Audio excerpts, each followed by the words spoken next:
I've always imagined memory as a courtroom, not one of marble and gavels, but of neural circuitry, a solemn chamber inside the human mind where the prosecutor is time itself and the defendant is who we used to be. After 50, many of us find ourselves standing in that courtroom far more often than we'd like. The room is quiet, the evidence lies scattered. Old decisions, forgotten dreams, unfinished ambitions, and we, the jury, deliver the same verdict over and over, guilty of not becoming enough. I am a cognitive narrator, and my purpose is to explore the architecture of this courtroom, to understand why our minds construct such elaborate moral tribunals for our own memories, and to discover how we might finally step down from the witness stand and walk free. The feeling of failure after 50 is not merely about age, it's about time accumulated without closure. These are the decades when career ladders taper, when children leave, when aging parents fade into photos, and society quietly implies that our major chapters are behind us. So the mind, hungry for purpose, turns inward. It begins auditing the past, the jobs we didn't take, the relationships we ruined, the passions deferred. It asks, almost accusingly, what have you done with it all? The haunting begins here, not with fear but with self-reproach. Every remembered decision becomes Exhibit A. In the dim light of hindsight, we replay our testimonies. If only I'd saved more. If only I'd been braver. If only I'd known then what I know now. But that small line, what I know now, is the cognitive twist of the knife. It's what psychologists call hindsight bias, the subtle distortion that arises when we look backward with the knowledge of outcomes. It convinces us that the past self should have foreseen everything. The bias tells us we failed not because life was unpredictable, but because we were negligent, and so we sentence ourselves again. Closely allied to this bias is rumination, the looping soundtrack that plays inside this internal courthouse. Rumination isn't reflection. Reflection has an endpoint. Rumination is open-ended. It replays the arguments again and again, hoping one day the verdict will change. But the brain is an obedient stenographer. It records each repetition, strengthening neural pathways until they become habit. We think we are analyzing our past, yet we are only rehearsing pain. And yet, there is comfort in this ritual. To hold ourselves on trial gives an illusion of control over the uncontrollable. It tells us, if only I had done things differently, I could have avoided this. That illusion preserves our sense of order in a universe allergic to certainty. Still, it keeps us chained. Our first act ends in silence.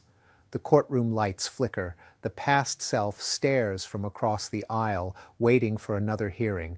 But something lighter glimmers in the distance. The possibility that this courtroom is not a prison, but a theater. A place where stories can be rewritten. We have not reached that revelation yet. The trial must first unfold. Imagine a man named David. He turned 57 last spring. For decades, he worked in middle management at a manufacturing firm, reliable, unremarkable, diligent, the sort of man who never made waves, who believed consistency was virtue. Then, in his mid-40s, a startup offered him a position, a risky move with uncertain pay. David declined. The startup later flourished. Those who joined early retired comfortably. Every morning since, David's mind has replayed that missed call. He sits at his kitchen table, sipping coffee grown lukewarm, scrolling through the success stories of former colleagues, hearing the faint gavel hit. See? You failed to seize your moment. What David describes as failure is actually a cognitive phenomenon powered by hindsight bias and rumination. Hindsight bias tells him that he should have known the startup would succeed, but knowledge of the outcome has rewritten his memory of the decision process. The mind retrofits the past with certainty it never had. In truth, his choice was statistically rational at the time. Risk aversion preserved his family's stability. Yet bias deletes uncertainty from the record, leaving only a simplified narrative. You were wrong. The bias originates from the brain's architecture. The hippocampus, and the memory archivist, doesn't store reality, it stores reconstructions. Each recall session edits the file anew, integrating present beliefs. This is reconstructive memory in action. Remembering is an act of retelling, not playback. When we revisit memories after 50, we do so with decades of new context, so the story naturally shifts from "I decided cautiously" to "I was a coward." The data remain, but meaning mutates. Layered atop this is rumination's neural loop. Functional MRI studies show that during rumination, the default mode network, the brain system active when our minds wander, locks into repetitive circuits between the medial prefrontal cortex and the posterior cingulate cortex. The network rehearses self-referential thoughts, effectively trapping us inside ourselves. The more we ruminate, the deeper the groove becomes, like water carving a canyon. I've watched this process in countless lives, including my own. We imagine our mental replay as problem-solving, but it's the mind's phantom limb, trying to move something that no longer exists. David continued to rerun his missed opportunity not to fix it, but to maintain proximity to the younger version of himself who still believed he had unlimited turns left. Rumination ties us to lost time under the guise of accountability. He began rewriting small details in his memory, telling himself that the startup recruiter said phrases like guaranteed growth, though there had never been guarantees. This embellishment soothed him. It justified regret by inflating the clarity of the missed signal. The more vividly he imagined the recruiter's tone, the more authentic that false detail became. Thus, hindsight bias merged with reconstruction, crafting an alternate past where failure felt deserved. At this point, I want to pause the film of his life, to step between frames. Cognitive science reveals that memory is not storage. It's simulation. Each recollection recruits the visual cortex, recreating the scene as if happening for the first time. The brain is both witness and playwright. Every act of remembering carries the risk of corruption, but also the opportunity for reinterpretation. If so, then each time we recall a so-called failure, we reopen its narrative file. We can edit compassion into the margins. Yet most of us, like David, add only indictment. Why? Because regret carries a primitive adaptive value. It teaches caution. The brain registers emotional pain as feedback, ensuring survival decisions improve. But after a lifetime, this mechanism can misfire, applying moral frameworks to neutral events. The mind starts overcorrecting. As David neared 60, rumination became habit. He described it as thinking with no off switch. Nights stretched longer. He poured himself into the glow of television reruns, stories he could control with a button. One evening, his adult daughter confronted him gently, asking why he talked so often about that one phone call. David froze. For the first time, he saw his failure narrative reflected not in his mind, but in another's eyes. Something in the courtroom shifted. The jury grew restless. That moment of metacognition, awareness of one's mental process, marks the beginning of release. Neuroscientists note that simply labeling rumination as rumination activates executive regions that dampen its cycle. The mind recognizes its own machinery, reducing emotional charge. David began journaling not his regrets, but the pattern of regrets, what triggers them, when they peak, how long they last. Over time, data replaced drama. The trial grew quieter. Still, the ghost didn't vanish. Whenever he saw an article about early retirees, the courtroom reopened. "What if," whispered the prosecutor, "what if you had just taken the leap?" That whisper, the voice of counterfactual thinking, will dominate our next act. Counterfactual thinking is the mind's parallel universe generator. It allows us to imagine how things could have turned out differently, a brilliant cognitive skill that fuels innovation, empathy, and foresight. Yet, when hijacked by self-blame, it becomes the engine of perpetual regret. After 50, counterfactuals acquire new gravity. We possess a vast data set of decisions, yet far less perceived time to revise them. The imagination curdles. Instead of generating alternative strategies for the future, it simulates parallel pasts we can never enter. Each simulation feels emotionally real because the same brain regions that process actual experience, particularly the hippocampus and amygdala, activate during mental time travel. The body reacts to what if as though it happened. For David, the alternate life became vivid. A sunlit office in a thriving company, his name on a plaque, financial security, allowing leisurely mornings. He could smell the coffee, hear the buzz of youthful colleagues. The sensory detail is not poetic embellishment, it's neurology. His brain constructed a feasible world. Yet this psychological technology, once meant for planning, now bound him to grief. Counterfactuals come in two forms. Upward, it could have been better, and downward, it could have been worse. Upward ones fuel ambition and regret. Downward ones foster gratitude and relief. As we age, our ratio skews upward because we compare against an imagined peak of possibility. Careers that could have soared higher, relationships that might have lasted longer. Evolution designed the bias for survival. Culture amplifies it into self-punishment. Add to this the negativity bias, our brain's predisposition to attend to threats, and we have the perfect storm. Every success fades quickly, every failure lingers. Its loss aversion extended over a lifetime. That's why after 50, even a balanced life can feel defined by its missing pieces. Emotionally, the what-if loop is exhausting because it violates psychological time's one-way flow. We become temporal dissidents, living half in 1987, half in 2025, unable to occupy the present fully. The nervous system interprets each imagined reversal as unfinished business, stimulating mild stress responses.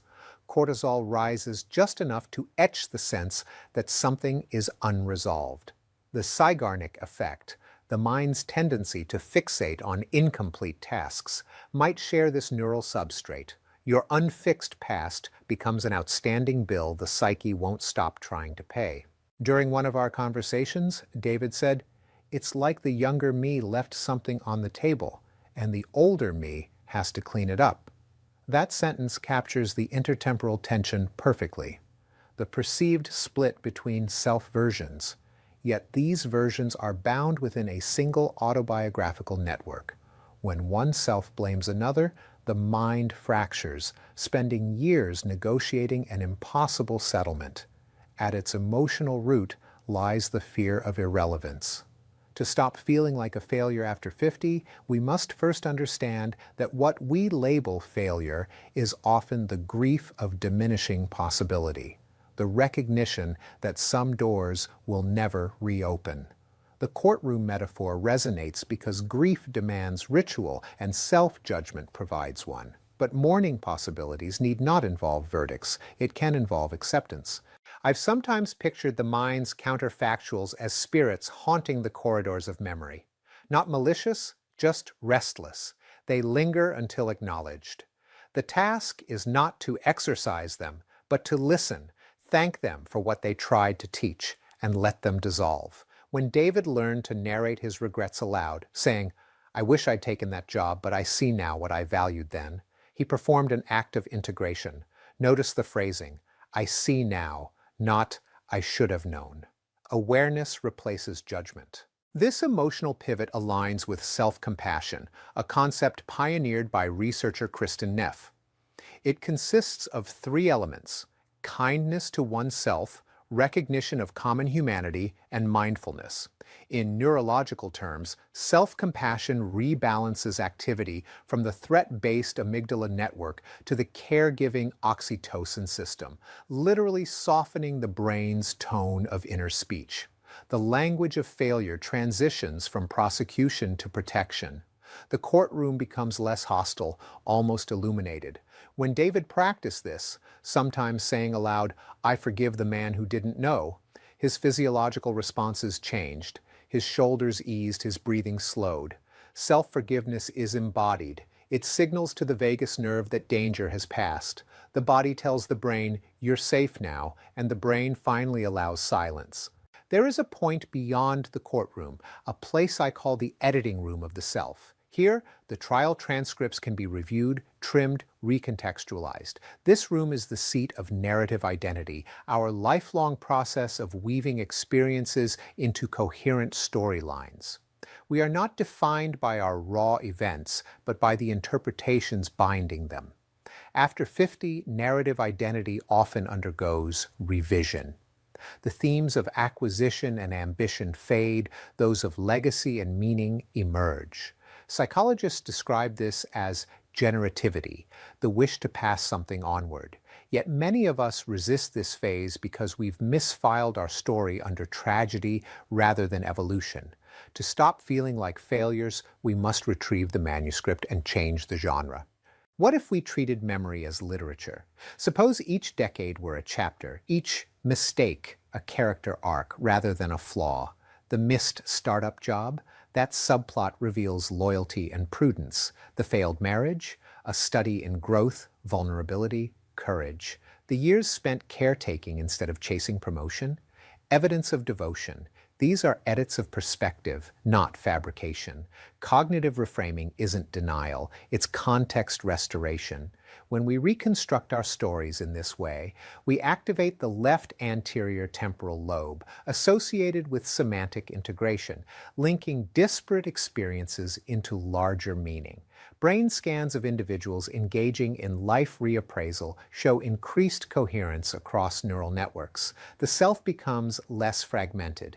The inner courtroom dissolves because narrative coherence satisfies the brain's need for causality and closure. I often begin this integration with a simple exercise. Write a testimony not from the prosecutor or the defendant, but from the judge, the wise observer who has seen the entire case. Imagine the judge stating, "Based on the evidence, the defendant acted according to the knowledge and constraints of his time." This invocation of temporal context restores fairness. Neuroscientifically, fairness reduces amygdala activation and increases dorsolateral prefrontal calm, a measurable easing of emotional intensity. Another reflective practice is temporal compassion.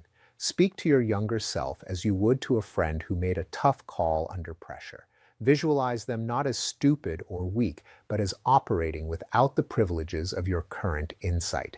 This activates empathy circuits, anterior insula and mid-cingulate, toward the self, breaking the loop of hatred disguised as accountability. I return now to David. A year after our discussions, he enrolled in a mentorship program at a local community college, teaching management to adults reinventing their careers. The irony wasn't lost on him. He, the man obsessed with missed opportunities, now helped others seize theirs. When he told the story of the startup, he reframed it not as failure, but as illustration. We all choose between risk and stability. Our wisdom lies in seeing which choice our hearts were protecting. The classroom became his reclaimed courtroom, not for judgment, but for teaching. This transformation illustrates the final component, post-traumatic growth, the capacity to derive new strengths and perspectives from adversity. Just as muscles repair stronger after strain, psyche can integrate pain into resilience. Studies show that older adults who reinterpret regrets as sources of guidance experience higher well-being than those who dwell on avoidance. But growth doesn't mean euphoric transcendence, it means accuracy, seeing the past clearly, neither romanticized nor demonized. Radical acceptance supplies that clarity, acknowledging reality as it is. When we stop demanding that the past be different, energy once spent on imaginary repairs becomes available for present living. Here lies our answer. To stop feeling like failures after 50, we must retire from the role of prosecutor and become archivists of understanding. The courtroom still exists. We can visit it, study its records, but we no longer hold trials there.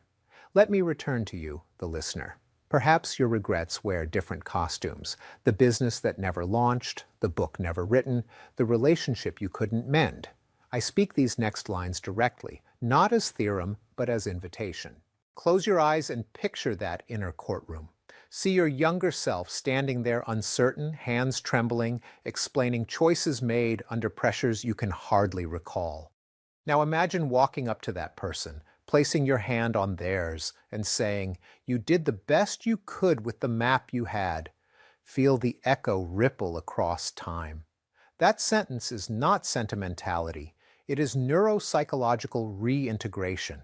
When compassion traverses temporal distance, synaptic patterns once associated with shame become associated with care, literally rewriting memory's emotional tag. The present self becomes custodian rather than critic. Each remembered failure transforms into information, data about values, priorities, survival strategies. From this vantage, even sorrow becomes literacy. As a cognitive narrator, I no longer ask, "Why did I fail?" I ask, "What was my mind protecting then?" Sometimes the answer is fear of loss, sometimes it's love disguised as caution. Either way, recognized motives rehumanize the past. In the end, memory's purpose is not to imprison, but to orient. It is an ongoing negotiation between who we were, who we believed we were, and who we are becoming. After 50, we are experienced negotiators. We know compromise. Let's apply that diplomacy internally. The courtroom lights dim. The last case is dismissed. The judge sets down the gavel and smiles faintly, not because the defendant was innocent, but because the trial is no longer necessary. Outside, there's morning light. The air smells faintly of coffee cooling. The same sensory world David once inhabited, now re-entered with peace. If you've listened this far, perhaps you too are ready to commute your own sentence. You do not need to erase the record. You only need to annotate it differently. Write in the margins, "Lesson learned, mercy applied." That's how the archives of failure become libraries of wisdom.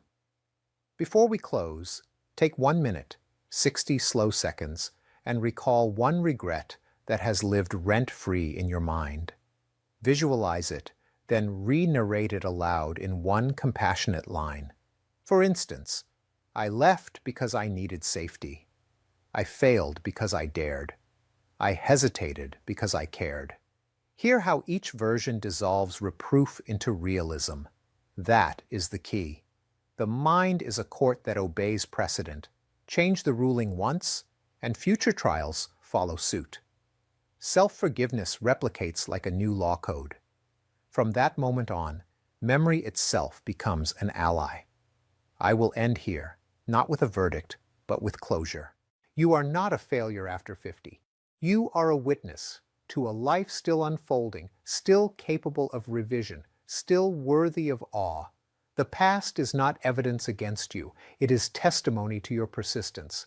Let that be entered into the record. And when you are ready, step out of the courtroom. The world is waiting beyond the door, still lit, still possible, still yours.